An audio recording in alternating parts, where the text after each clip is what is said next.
the world?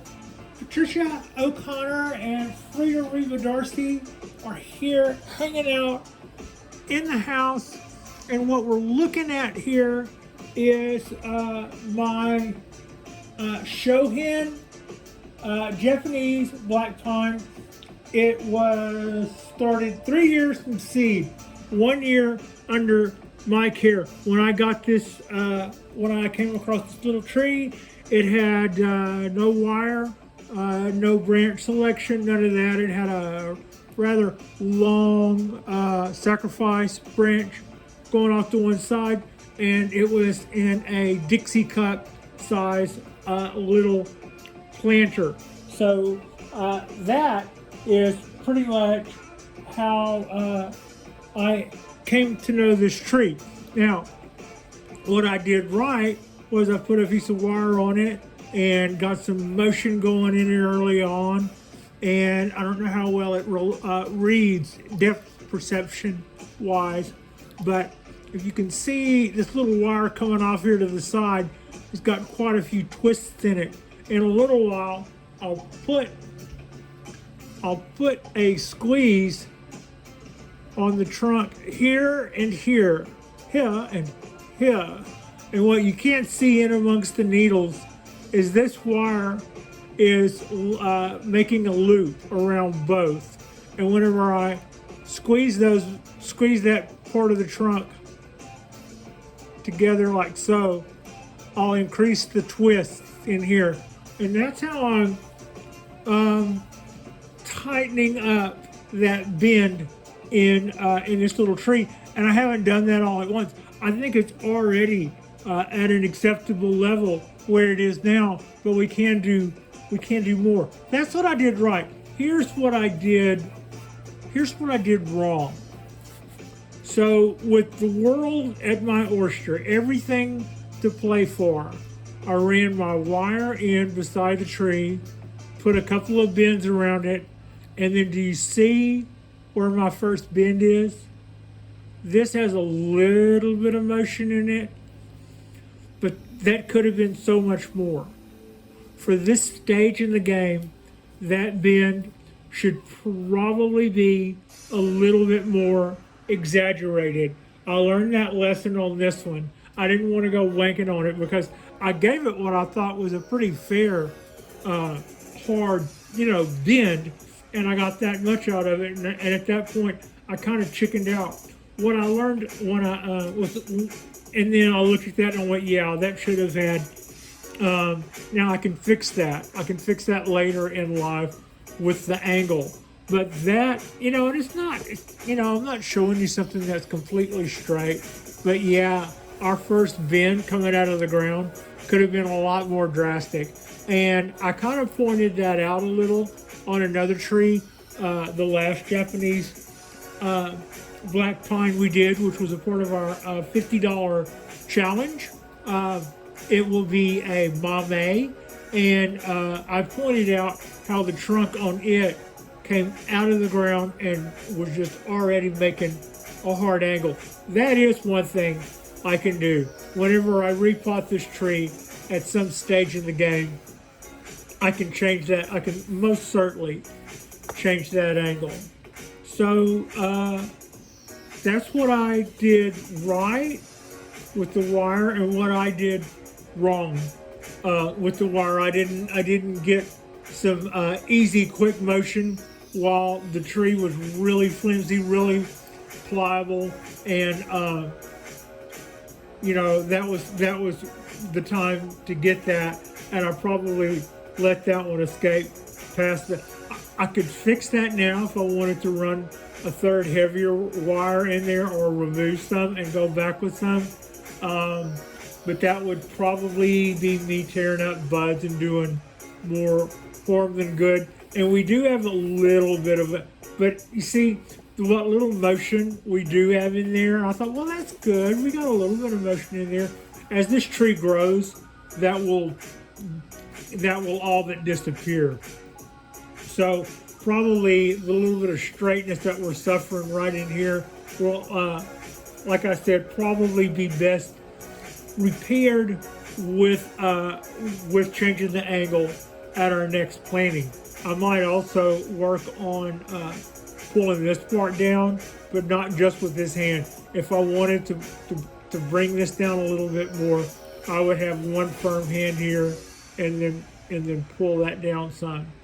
I don't know that I need to. What that would do though, that would also help to shorten the tree, which is something that I am kind of always looking to do. See if I can be a little bit supportive and at the same time not totally hide everything with my hands. I can bring that down a little so that guy is the other thing I'm trying not to do is bang into my needles too much over here. You know, this is where I said that I would be trying to support that, and unfortunately, yeah, that's pretty hard at this point, and I would probably best do that with a clamp or a guide wire that's pretty heavy that I could, picture ratcheting something up was probably how that would best be done at this point. So let's see how I can best get in here and do this so that you can still see what I'm doing here, I suppose. Yeah, that's not a bad view of that. Now, taking notice which way I had twisted this before to make sure that I continue to twist it that way again. I'm pushing them both together, and at the same time, I'm shoring up what I'm doing by I probably just put another rep in there. I don't know if you can see that or not. I just got that quite a bit closer. Maybe a little more. We're going to try to do a little more. I know I can do it a little more, but it's just like I like the results. Well, I'll like the results more if I continue to do that, is the question. Almost touching. We're going to go with that for now. Now, when I started this tree, I didn't know whether or not how long I was going to leave the wire on it. I have seen numerous videos where people will on black pines, especially younger black pines that do not have any bark on them yet. People will leave wire on and then let the wire marks. The tree will actually kind of like wrapping a string around your finger. The tree will the tree will swell up around those wire marks, and then when you remove them, when you remove the wire, you can still see where in between the strands of wire, the tree will have puffed up quite a bit, and then not only will the freed up part then kind of expand to catch up a little bit, so it is kind of like free momentum that way. But then also at a later time, when the tree actually does develop bark, the plates would seemingly cover all that up. Now, I have a tree, and I've also seen growers in Japan leave wire in trees and or hollow out portions of a trunk and put a piece of wire in it, and then try to put a wrap on it so that it will heal over, where they just put that metal bar in, or leave a wire on like this, and 8 or 9, 10 years later, the tree will just basically eat the wire. Now, the box tree, or the tree that I got at the bonsai mill, has wire that is, every time I make a chop or a cut, I see where right in there close to the center of the tree is wire. And I have been told that I will probably always be able to tell where that wire was. And, maybe as a person who hadn't gone through that, you don't know to dislike or distrust that look.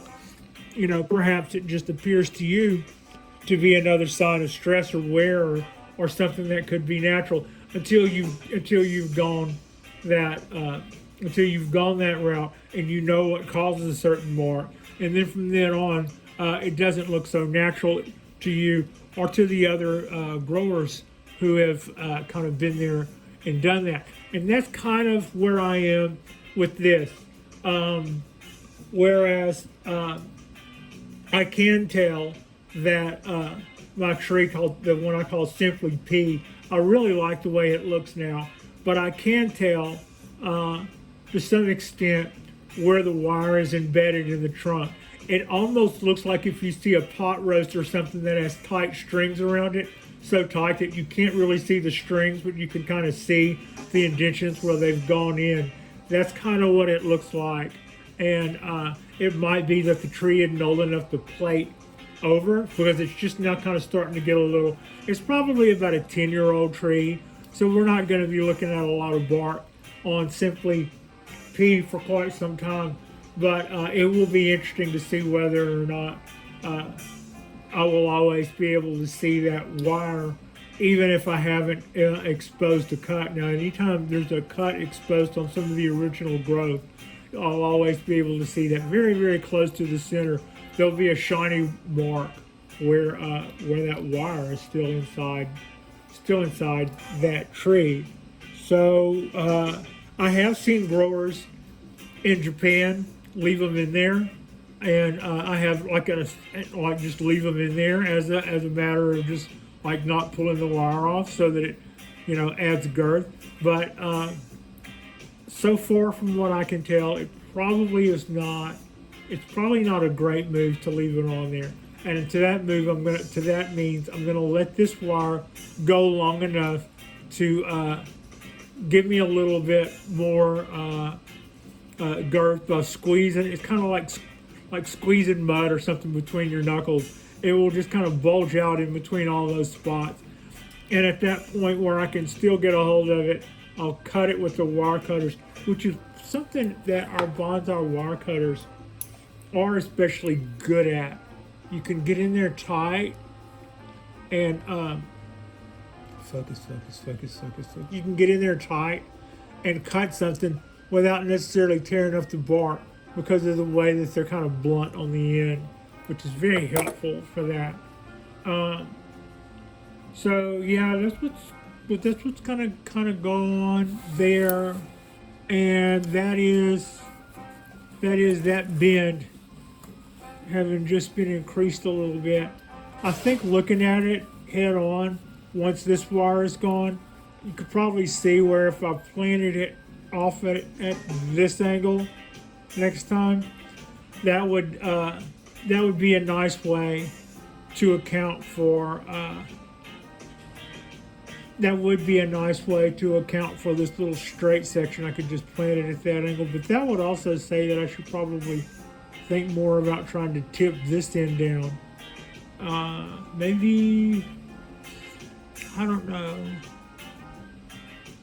I think I would need more wire on it to do that, or maybe that would need to be a guy wire that's lassoed around this way, and then I could twist that up, trying to pull that down.